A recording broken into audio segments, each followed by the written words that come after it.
क्या हम इस धरती पर सिर्फ जीवन जीने के आए हैं? दोस्तों इसी प्रकार से आपकी सांसें रुक जाए, ये मनुष्य तन आपसे दूर हो जाए और तब आपको समझे कि इतने अच्छा मनुष्य योनि हमें प्राप्त हुई थी, मनुष्य का तन हमें प्राप्त हुआ था और उस मनुष्य तन को हमने व्यर्थ में गवा दिया। कुछ लेकर नहीं जाएंगे, बस दोस्तों यहाँ पर सिर्फ अच्छे कर्म देकर जाएंगे। इस धरती पर दोस्तों आपके अच्छे कर्म हैं, अच्छे विचार हैं जो लोगों के जीवन में जिंदा रहते हैं।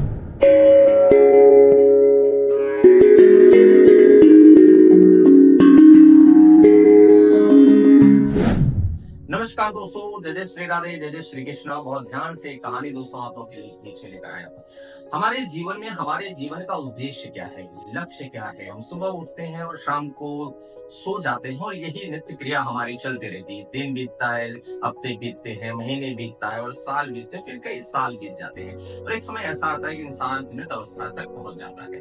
तो प्रश्न उठता है दोस्तों कि क्या हम इस धरती पर सिर्फ जीवन जीने के आए हैं? हमारे जीवन का उद्देश्य क्या है, ये हमें समझना दोस्तों बहुत ज्यादा जरूरी है।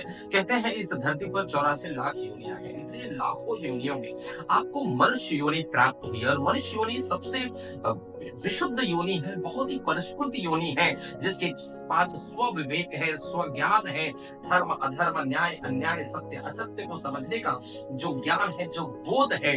ये जो मनुष्य योनि है दोस्तों, ये स्व सेवा के साथ ये पर सेवा कर सकती है, परमार्थ कर सकती है। ये इस लोक के साथ परलोक का भी दोस्तों अपना मार्ग बना सकती है। इस लोक में भी सुख और परलोक में भी सुख प्राप्ति का संसाधन अगर खड़ा कर सकती है, वो है आपकी मनुष्य योनि। तो इतनी बढ़िया मनुष्य योनि दोस्तों अगर आपको प्राप्त हुई है, इसको समझने का प्रयास करें। जैसे एक नदी है, एक समुद्र है, समुद्र में खूब सारी मछलियां हैं, लेकिन उन मछलियों को इतने अथाह सागर का जो भान होता है ना, वो नहीं पता, उसका इंपॉर्टेंस हमको पता नहीं चलता है। लेकिन अगर उन्हीं मछलियों को बाहर निकाल कर रख दिया जाए समुद्र के किनारे तपती हुई रेत में, तब उनको पता चल जाता है कि ये सागर क्या है और मैं अभी तक कहाँ थी। वो सागर का महत्व समझ आ जाता है। आपका दाहिना हाथ है, कभी आपको महसूस नहीं होता कि मेरा ये दाहिना हाथ है, कभी गलती से कट जाए या इसको कुछ चोट लग जाए, पीड़ा हो जाए, तब आपको पता चलेगा कि मेरा ये दाहिने हाथ का कितना महत्व है। आपका अपना जो आपके साथ है उसका महत्व आपको नहीं समझता है, लेकिन अगर आपसे वो दूर हो जाए तब आपको उसका महत्व समझता है। दोस्तों इसी प्रकार से आपकी सांसें रुक जाए, ये मनुष्य तन आपसे दूर हो जाए और तब आपको समझे कि इतने अच्छा मनुष्य योनि हमें प्राप्त हुई थी, मनुष्य का तन हमें प्राप्त हुआ था और उस मनुष्य तन को हमने व्यर्थ में गवा दिया। तो दोस्तों जब ये तन छूट जाए, ये शरीर छूट जाए और फिर आपको इसका महत्व पता चले और सिर्फ आप बैठ के पश्चाताप ही कर सकते हैं और फिर आप पता नहीं अगले जन्म में कौन से शरीर आपको प्राप्त हो जाए, किस योनि में आप जाएंगे, कुछ भरोसा नहीं है। इसलिए मनुष्य तन को दोस्तों अच्छा करना, मनुष्य तन में परमार्थ करने का एक सच्चा संकल्प दोस्तों आप सभी को लेना है। यही जीवन का दोस्तों सबसे गुड़ रहस्य। एक छोटी सी कहानी। एक बार राजा शुद्धोधन ऐसे अपने राज्य में भ्रमण कर रहे थे और आप राज्य में भ्रमण करते करते एक गांव से होकर गुजर रहे थे और वहां अपने घोड़े पर सवार हुए राजा शुद्धोधन क्या देखते हैं, एक बहुत ही वृद्ध बुजुर्ग व्यक्ति, उसके चेहरे पर झुर्रियां हैं और सारे शरीर की जो हड्डियां दिख रही हैं और पूरे मांस जो चमड़ी झूल चुकी है, बहुत ही वयोवृद्ध व्यक्ति है, लगभग 80-90 साल की उम्र का वृद्ध व्यक्ति और हाथ में एक खुरपी लेकर वो खोद रहा है गड्ढा और उसमें एक फल का आम का पेड़ लगा रहा था। तो राजा शुद्धोधन अपने घोड़े से उतरते हैं, उतरकर तो उस वृद्ध के पास जाते हैं, कहते हैं बाबा आप ये जो वृक्ष लगा रहे हैं इसका फल तो कदाचित आप नहीं खा पाएंगे, फिर आप ये वृक्ष क्यों लगा रहे हैं? उस वृद्ध ने कहा कि महाराज मैं जानता हूँ कि इस वृक्ष का फल नहीं खा पाऊंगा मैं, कि जब तक ये वृक्ष बड़ा होगा, इसकी टहनियां निकलेंगी, इसका तना मोटा होगा, इसमें फल आएंगे, फूल आएंगे और जब ये फल देने लायक होगा तो तब तक तो मैं रहूंगा ही नहीं, तब तो मैं इस लोक से परलोक से हार जाऊंगा।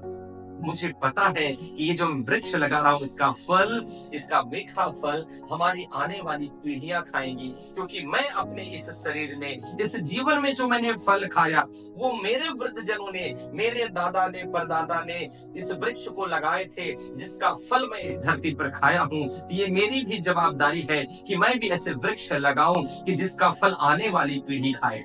दोस्तों कहते हैं इस धरती पर खाली हाथ आए थे, खाली हाथ जाएंगे, कुछ लेकर नहीं जाएंगे दोस्तों, सब यहीं छूट जाएगा। और सिकंदर की भी एक बात आती है कि सिकंदर जब मर रहा था दोस्तों, तो उसने अपने राजवैद्य को बुलाया। सिकंदर ने कहा कि बस मैं अपने राज्य पहुंच जाऊं और बस उसके बाद मेरे प्राण निकले, बस कुछ पल मुझे दिला दो। उस राजवैद्य ने कहा कि नहीं महाराज, अब कोई संभावना नहीं, आपकी सांसें उखड़ रही हैं। सिकंदर ने कहा कि मेरा आधा राजपाट ले लो, बस कुछ पल मुझे जीवन के दिला दो, कुछ सांसें दिला दो। राजवैद्य ने कहा कि आप आधा नहीं, आप पूरा राजपाट दे दें, तब भी ये संभव नहीं है, आपका पैर ठंडा हो चुका है राजन। सिकंदर ने कहा कि ठीक है, अगर मैं राज्य में नहीं पहुंच सकता हूँ कोई बात नहीं, लेकिन जब मैं मर जाऊंगा तो मेरे दोनों हाथ बाहर रख देना जब मेरी अर्थी लेकर जाएंगे, और दोनों हाथ खुले बाहर लटकने चाहिए, ताकि ये दुनिया देख सके कि जो सिकंदर महान इतने संसाधन, इतने हीरे मोती जवाहरात जुटा सकता है, वो एक कण, एक सुई ही लेकर स्वर्ग पर, धरती से आगे आसमान पर लेकर नहीं जा सकता है। तो दोस्तों, कहने का मतलब है, जब शुद्धोधन ने देखा, उस गरीब वृद्ध की इस बातों को सुना, तो शुद्धोधन ने कहा कि आज बाबा आपने मुझे बहुत बड़ी शिक्षा दे दी है, बहुत बड़ी सीख दे दी है। आज से मैं राज्य आपके द्वारा बताए गए, आपके इस अनुभव से ही मैं राज्य चलाऊंगा। मैं ऐसा कुछ करके जाऊंगा जिसकी वजह से आने वाली पीढ़ियों को मदद मिले, आने वाली पीढ़ियां प्रसन्न हो सके, खुशहाल हो सके, मन से, शरीर से, चित्त से, चेतना से, विचारों से एकदम बढ़िया उत्सव में जिंदगी जी सके। ऐसा ही मैं हर कार्य करूंगा, भले ही उसका लाभ मुझे आज प्राप्त हो कि ना हो, आने वाली पीढ़ी, आने वाला समय लोगों के लिए सुखद हो, ये तो मैं जरूर करके जाऊंगा। दोस्तों, कहते हैं कि हम क्या लेकर आए थे, क्या लेकर जाएंगे? कुछ लेकर नहीं जाएंगे, बस दोस्तों यहाँ पर सिर्फ अच्छे कर्म देकर जाएंगे। इस धरती पर दोस्तों आपके अच्छे कर्म हैं, अच्छे विचार हैं, जो लोगों के जहन में जिंदा रहते हैं। अगर आप सत्कर्म किए हैं तो सद्विचार बन के लोगों के जहन में आप जिंदा रहेंगे। आप दुष्कर्म करेंगे तो लोगों के विचार में दुष्कर्म आपका जिंदा रहेगा। और जब आपकी चेतना परलोक पहुंच जाएगी, तो आपके विचार जो उस चेतना को देंगे, अगर आपने अच्छे कर्म किए हैं तो आपके बारे में जितनी बार अच्छा नाम लिया जाएगा, अच्छा लोग बोलेंगे, आपकी चेतना को उतनी बार सकारात्मक ऊर्जा, सकारात्मक आशीर्वाद मिलती रहेगी। तो आप या तो प्रभु के द्वार में, प्रभु के यहाँ पर हैं, या तो आप किसी अन्य योनि में अगर गए हैं, तो आप जहां भी रहेंगे, वो आपकी जो सकारात्मक ऊर्जा लोगों के मन से आपके लिए निकल रही है, वो आपके दोस्तों बिगड़ते बिगड़ते काम को बनाएगी, आपको बहुत बढ़िया सुखद आनंदित जीवन देने में मदद करेगी। तो कहने का मतलब है दोस्तों, मनुष्य योनि में ये ताकत है कि इस लोक के साथ उस लोक को भी सुधार सकता है, और मनुष्य योनि में ये भी ताकत है कि आप इस लोक के साथ परलोक को भी बर्बाद कर सकते हैं। अगर आपके कर्म बुरे हैं तो लोग आपको बुरा याद रखेंगे, आपको गालियां देंगे, आपको बद्दुआएं देंगे, तो आप अगले जन्म में, नेक्स्ट जन्म में, जिस भी योनि में रहेंगे, आप वहां और प्रताड़ित होंगे और पीड़ा सहेंगे। कहते हैं ना, प्रारब्ध है, पिछले जन्म का भी कुछ है, तो पिछले जन्म में कुछ गलत करके आया ना, तो उसका इस जन्म में भी असर होता है ना। बनते बनते काम बिगड़ जाते हैं। ये कैसे हो रहा है? ये बहुत बड़ा ताना बाना है जीवन का। इसको समझने का दोस्तों प्रयास करें।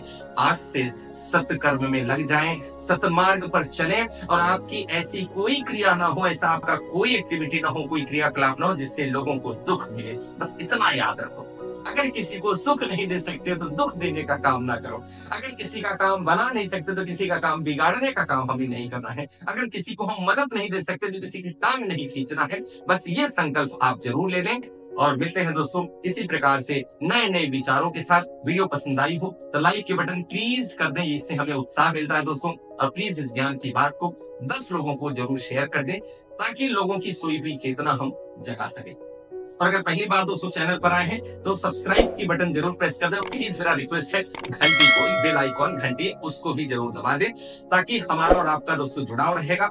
जब मैं कोई वीडियो डालूंगा तो उसका एक नोटिफिकेशन आप सभी को आ जाएगा, और हम लोग जुड़ के रहेंगे इसी प्रकार की सद्विचार, सद चेतना का प्रचार प्रसार करने के लिए। कोटि कोटि नमस्कार। जय जय श्री कृष्णा, जय जय श्री राधे। बहुत बहुत धन्यवाद। कोटि कोटि नमस्कार। जय हिंद, जय भारत। बहुत बहुत धन्यवाद।